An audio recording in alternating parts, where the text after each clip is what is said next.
আমি কাজিৰঙাৰ গগনা বিহু দলটো খুব পুৰণি বিহু দল। আমি কাজিৰঙাত লগতে আমাৰ এবাৰ বোকাখাত বা গোলাঘাট এনেকুৱা ধৰণৰ অনুষ্ঠানলৈ আমাক নিমন্ত্ৰণ কৰিছে। আমি এটা কথা ক'বলৈ খুব ভাল পাম যে আমাৰ গগনা জেং বিহু দলে প্ৰতিযোগিতা নকৰে।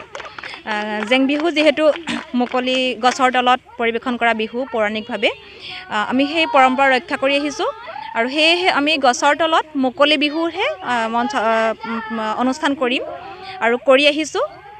সেয়েহে প্ৰতিযোগিতা আমি অংশগ্ৰহণ নকৰাৰ প্ৰতিশ্ৰুতি আগতেও লৈছোঁ আৰু এতিয়াও আমি অংশগ্ৰহণ নকৰোঁ। অসমীয়া জাতীয় উৎসৱৰ আমাৰ জেং বিহুটো এটা অপৰিহাৰ্য অংগ।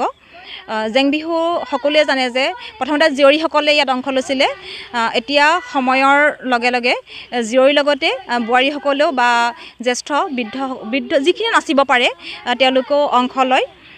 জেং বিহুৰ কোনো নিৰ্দিষ্ট নাচ বা ভংগীমা নাথাকে। আমি পঢ়িবলৈ পাইছিলোঁ বা শুনিছিলোঁ যে গিৰিপ গিৰিপ শব্দৰে মাটিৰ উৰ্বৰা শক্তি বৃদ্ধি কৰে। বিহু যিহেতু কৃষিভিত্তিক, সেই জেং বিহুত তেনেকুৱা ধৰণৰ নাচবোৰে থাকে। আপুনি দেখিছে যে আমাৰ আখৰা খুব তুংগত উঠিছে, খুব ধুনীয়াকৈ অংশ লৈছে নাচনীসকলে। তেওঁলোকে ভাল বিহু প্ৰদৰ্শন কৰি আছে।